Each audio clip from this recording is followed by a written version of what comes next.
the Ostwald process. So allow me to start with the raw materials needed for the process.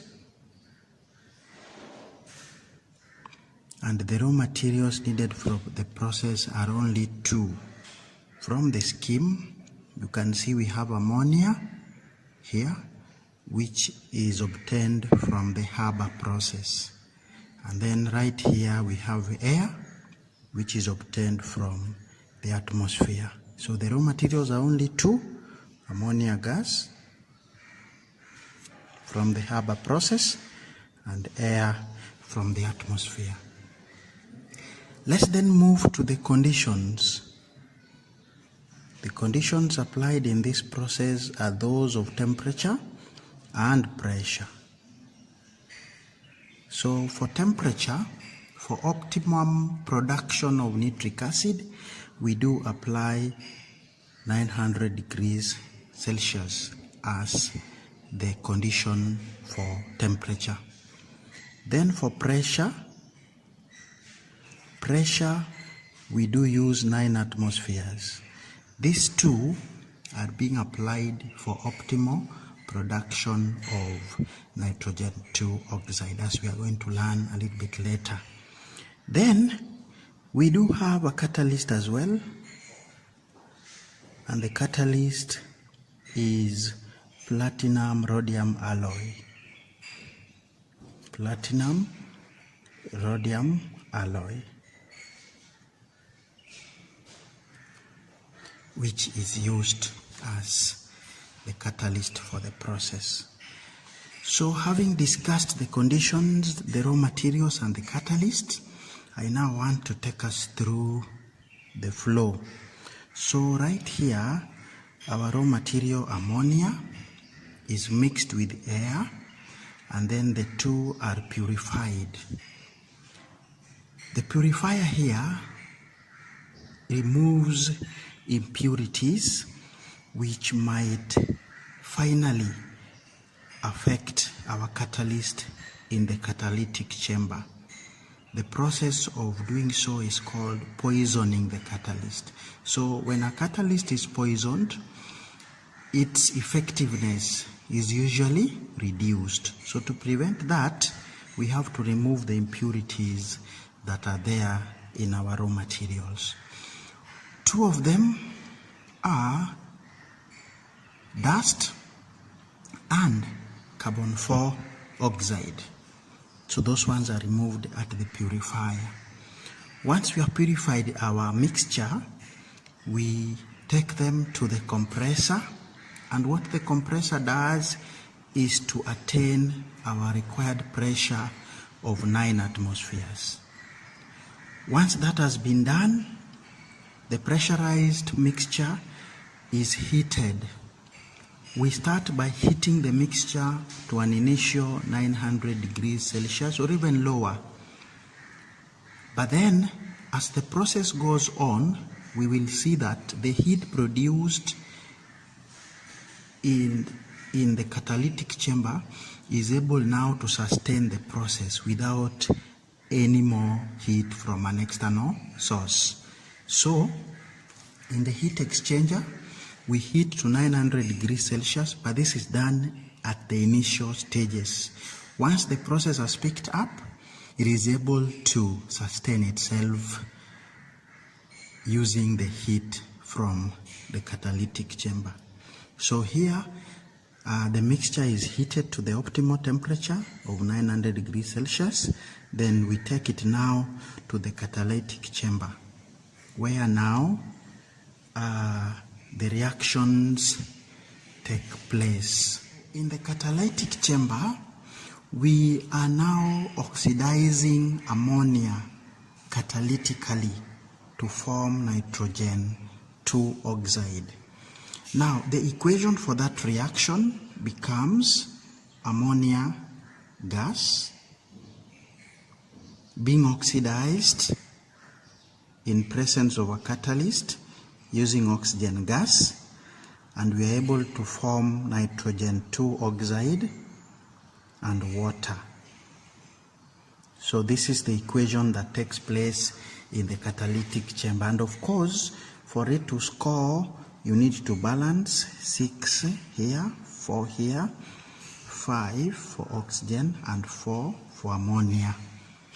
So the moment our nitrogen 2 oxide has been formed, this reaction here is highly exothermic, so we expect temperatures to move even beyond 900 degrees Celsius. So what we do, we are going to take back the hot mixture, very, very hot mixture of air and nitrogen 2 oxide back to the catalytic chamber.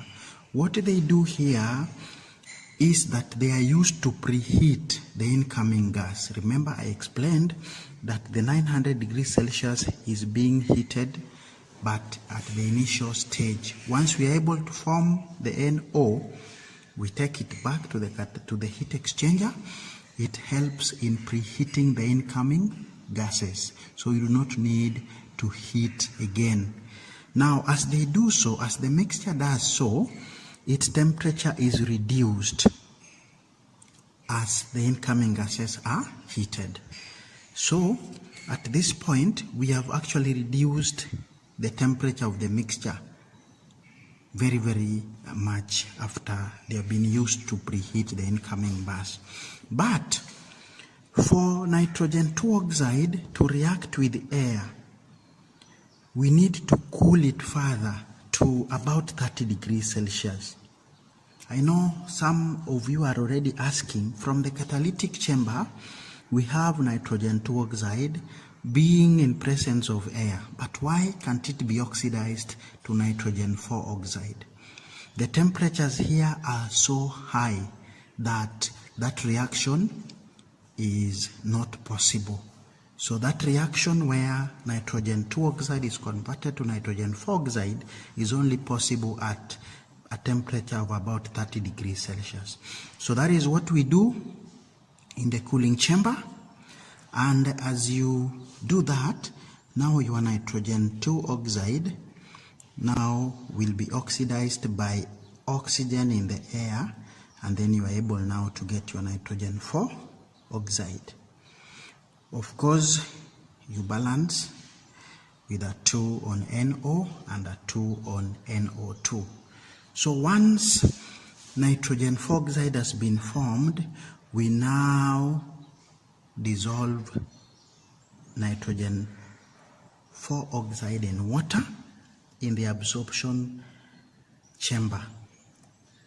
And as you do that, in the absorption chamber, when you dissolve nitrogen 4 oxide into water, you get 2 acids. We have the nitric 5 acid and the nitric 3 acid.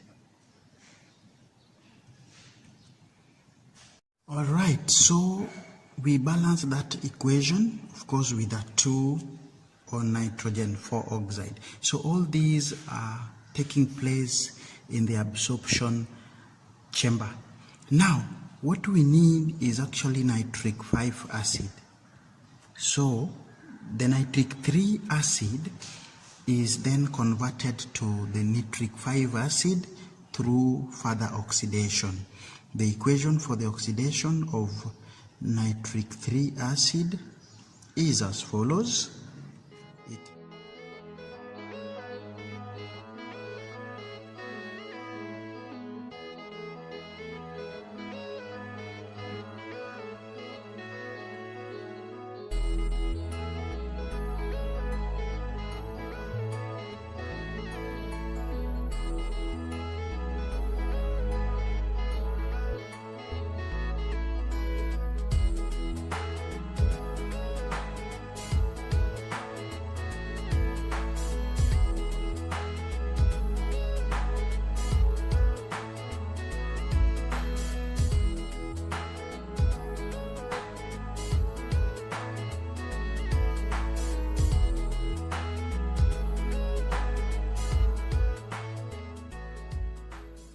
Now, the acid obtained overally is only about 65% nitric acid and 35% water. How do we improve the acid content? The acid content, the acid that we get here is only about 65% acid. So the acid content is improved through fractional distillation. Remember, it is 65% acid and 35% water. So you can easily separate the two via fractional distillation. Why is fractional distillation used? Because water boils at 100 degrees Celsius, nitric acid boils at 83 degrees Celsius. So you can see the boiling points are very close, and for that matter, it is only fractional distillation that can help in separating the two.